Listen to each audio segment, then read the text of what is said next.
ମୁନିର ତାର କ'ଣ ହେଇଛି, ତାର ଖାଲି ଗୁଡ଼ ପଛ ଘୁରି ହେଉଛି, ଖାଲି ତାକୁ ଖାଇ ଦେଇ ସାରିଲିଣି, ତାପରେ ବି ଖାଲି ଗେଲ ହେଉଛି। କାଳୁ ଏଠି ତାର ବସିଛି, ମଜା କଥା। এইଗୁଡ଼ା ଯେଉଁ ଦେଖୁଥିଲି ଅନଲାଇନ୍ରେ ଦେଖାଉଥିଲା 30 ଟଙ୍କା, 40 ଟଙ୍କା, 50 ଟଙ୍କା, এইଗୁଡ଼ା ଏଇ ଯେଉଁ ଦେହରେ ଘଷିବା ପାଇଁ, ଗାଧୋଇବା ପାଇଁ। ଆମର ଦେଖ ଏଇଠି ମୋତେ ଫ୍ରିରେ ମିଳିଗଲା। ଏଇଗୁଡ଼ା ଫ୍ରି, ଆମ ଗାଁରେ ରହିଲେ ଏଇଟା ହେଉଛି ଫାଇଦା। ଦେଶୀ ଆଚାର ମା ବନେଇଛି, କୁଳି ଆଚାର ପୁରା ରେଡ଼ି।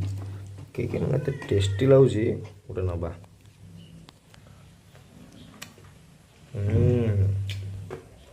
ସୁପର।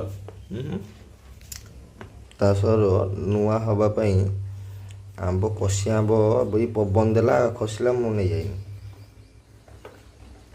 ସେଠି ଲୁଣ ଲଙ୍କା ମାରି ଖାଇବା ଆଉ। ଲୁଣ ପକେଇଦେବା, ତା ସହ ଲଙ୍କା ଗୁଣ୍ଡ, ଜିରା ଗୁଣ୍ଡ ମିଶା। ପୁରା ରେଡ଼ି ନା? ଦେଖିକି ପୁରା